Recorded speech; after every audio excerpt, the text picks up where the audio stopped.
Okey, pada waktu ini sebenarnya kita ingin mencari satu metafora lebih kurang macam ni. Kalau kita pergi ke tempat orang, kita ada boundary ataupun hadnya. Macam begitu juga kalau kita tengok lautan yang luas, kita sendiri sebagai rakyat Malaysia, marahan, kita tak tahu di mana sempadan yang sesuai untuk kita melangkau atau kita berkekal di kawasan kita. Dan inilah sebenarnya peranan pada maritim sendiri untuk memastikan orang luar tidak masuk ke perairan kita dan begitu juga bagi kita ni tidak keluar daripada sempadan yang telah pun ditetapkan. Ini sebenarnya cabaran maritim dalam mengekalkan keselamatan perairan negara dan juga kerjasama dengan maritim negara luar, dan begitu juga baru-baru ini pada bulan Januari telah pun ditubuhkan satu sukarelawan untuk mengukuhkan lagi perairan negara kita. Apakah cabarannya? Apakah antara inisiatifnya? Kita nak bersama-sama dengan tetamu kita yang sudah pun bersedia pada waktu ini untuk berkongsi tentang cabaran mengekalkan keselamatan perairan, iaitu Laksamana Maritim Datuk Seri Haji Ahmad Puzi Haji Abdul Kahar, Ketua Pengarah Agensi Penguatkuasaan Maritim Malaysia. Assalamualaikum, selamat pagi Datuk Seri. Waalaikumsalam warahmatullahi. Okay, terima kasih. Pertama sekali kita ingin berkongsi juga berkenaan dengan Agensi Penguatkuasaan Maritim Malaysia, APMM singkatannya, yang merupakan sebuah agensi penguatkuasaan yang bertanggungjawab menjaga perairan negara. Kalau kita boleh tanya dulu, apa sebenarnya cabaran paling utama bagi memastikan perairan negara berada dalam keadaan paling selamat? Alhamdulillah.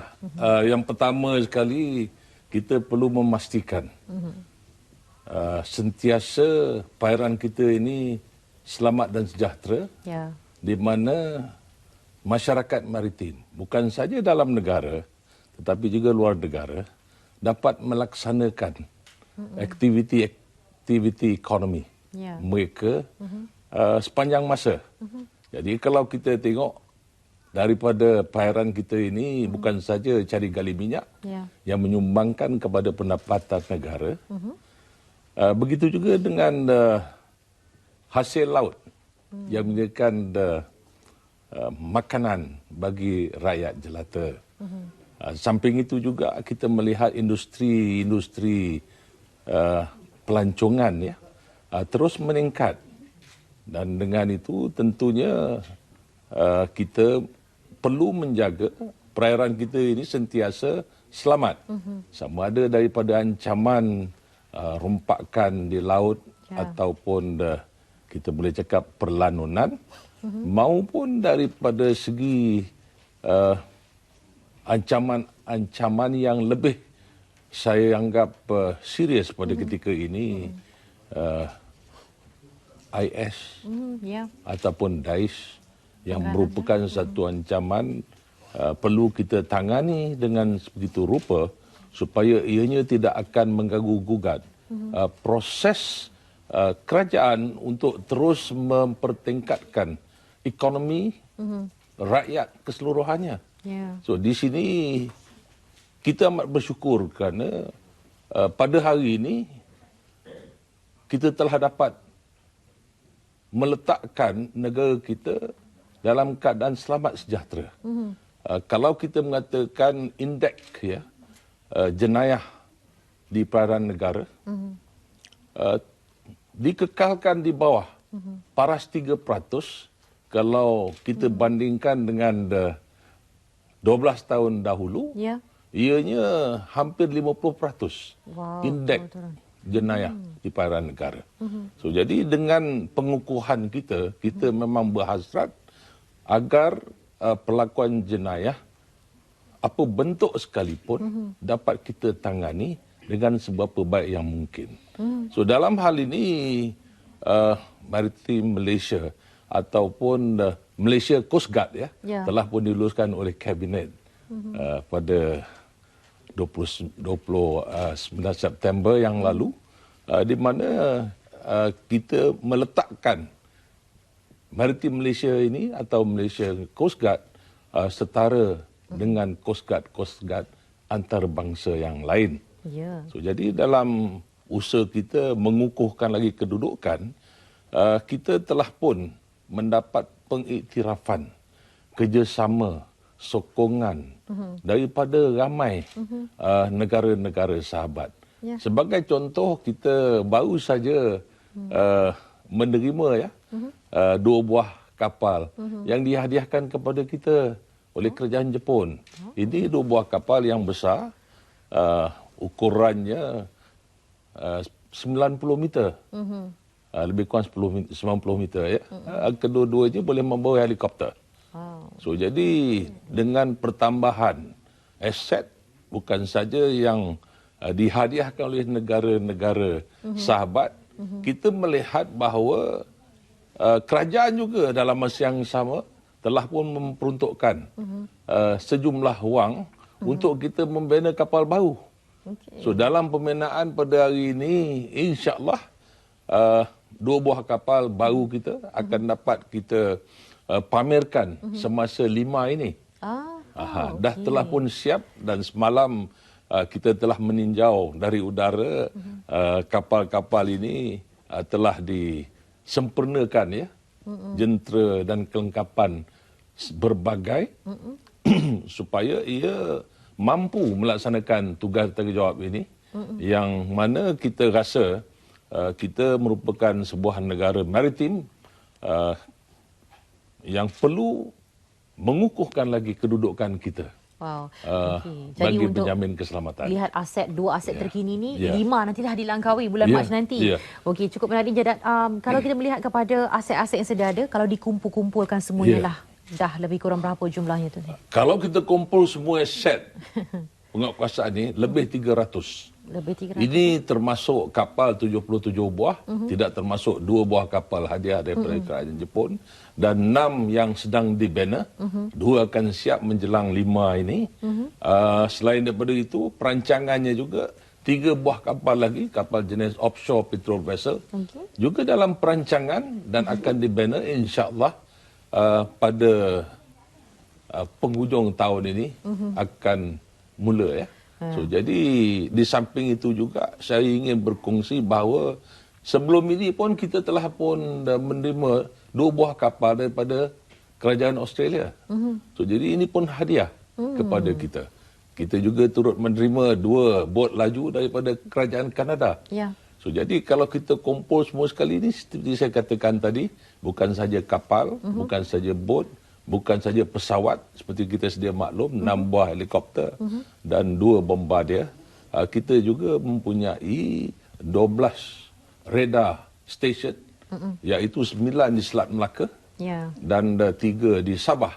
Dan insya-Allah dalam pembinaan sekarang ini 2 lagi radar station di Pulau Perak dan Pulau Jarak.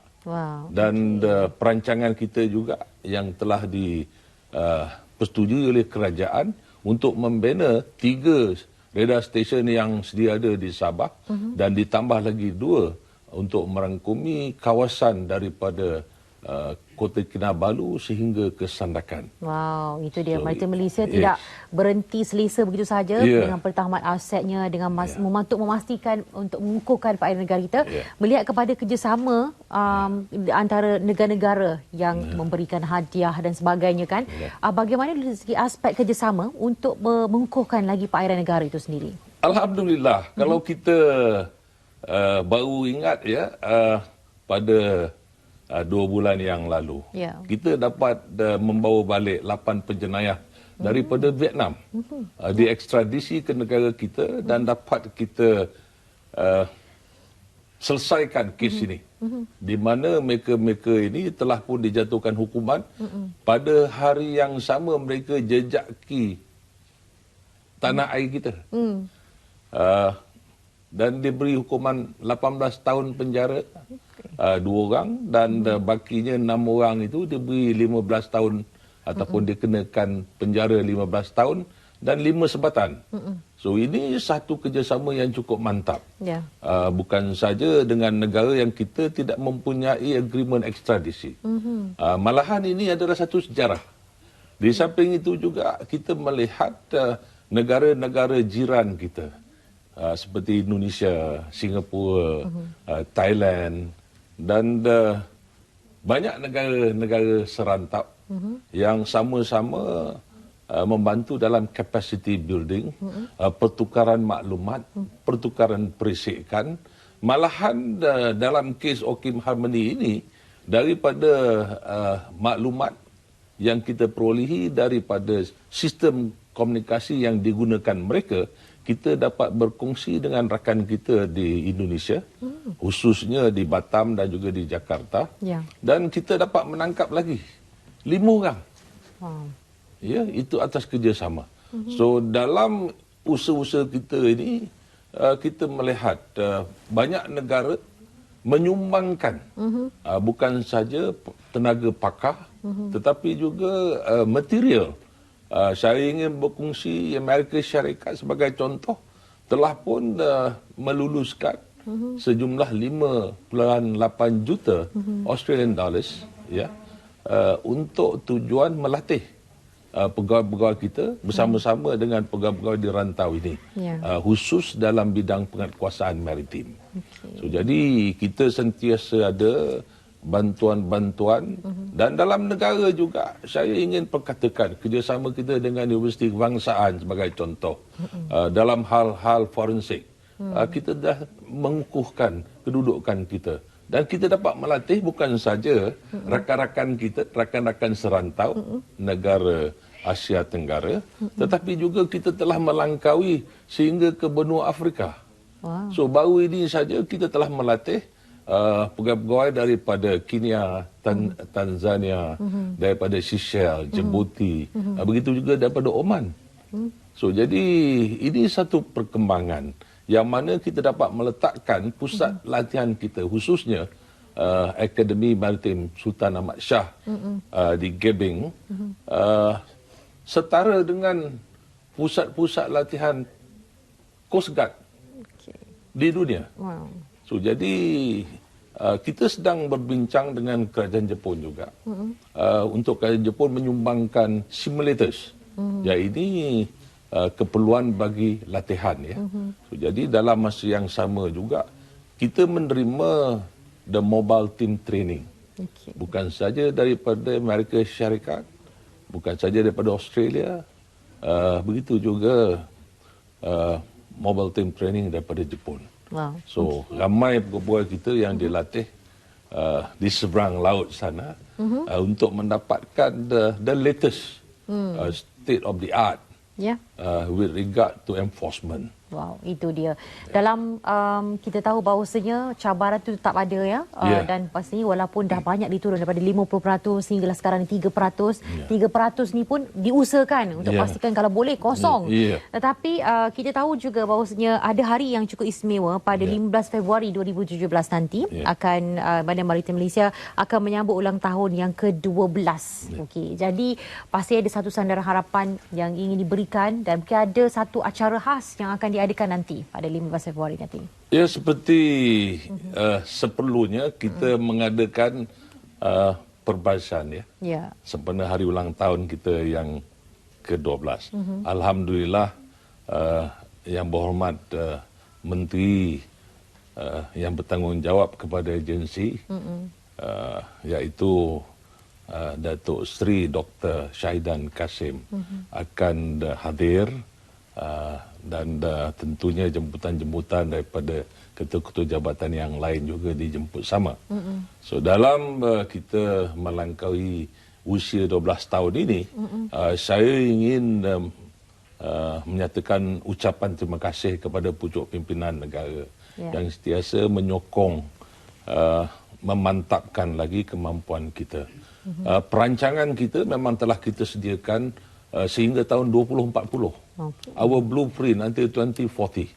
Dan kita melihat perkembangan sehingga tahun 2040 itu telah dijajarkan sama dengan RMK yang telah dirancang oleh kerajaan. So, alhamdulillah, aset lama akan diganti. Teknologi baru akan diperolehi. Kemampuan anggota tentunya akan dipertingkatkan lagi. Ya, banyak sekali berita baik daripada Maritim Malaysia sebenarnya, tapi kepada mereka yang berada di Langkawi khususnya, pada mereka yang akan pergi ke Langkawi nanti, boleh sama-sama menyaksikan juga apa yang ada, aset-aset baru daripada Maritim Malaysia menerusi 5 2017 nanti. Tapi apapun, sekali lagi kami di Selamat Pagi Malaysia RTM ingin mengucapkan selamat ulang tahun ke-12 bagi Maritim Malaysia. Terima kasih kerana berkhidmat menjaga perairan negara kita. Kita sedang tidur lena, Itulah yang bersengkang mata untuk pastikan kita perairan negara kita sentiasa berdekat dan selamat. Kita ucapkan banyak terima kasih kepada Laksamana Maritim Datuk Seri Haji Ahmad Puzi Haji Abdul Kahar, Ketua Pengarah Agensi Penguasaan Maritim Malaysia bersama kita pada pagi ini untuk berkongsi tentang khususnya cabaran mengekalkan keselamatan perairan negara.